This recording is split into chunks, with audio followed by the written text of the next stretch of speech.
கோவை மறை மாவட்டம் கருமத்தம்பட்டி புனித ஜெபமாலை அன்னை அருள்தலம் பசிலிக்காவாக உயர்த்த பெற்ற அறிவிப்பு பெருவிழா அக்டோபர் மாதம் 6ஆம் நாள் ஞாயிறு அன்று மேதகு தமிழக ஆயர்கள் தலைமையில் காலை 8 மணிக்கு ஆடம்பர கூட்டுப்பாடற் திருப்பலி, அதன் நேரலை பதிவு ஒளிபரப்பு நமது மாதா தொலைக்காட்சியில் மதியம் 12 மணிக்கும்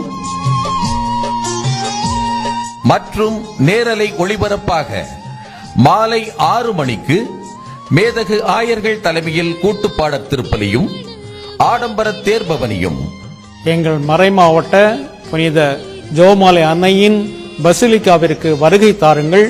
அன்னையினுடைய ஆசிரை நிறைவாக பெற்று செல்லுங்கள். காண காத்திருங்கள் நமது மாதா தொலைக்காட்சியில் நேரலையாக.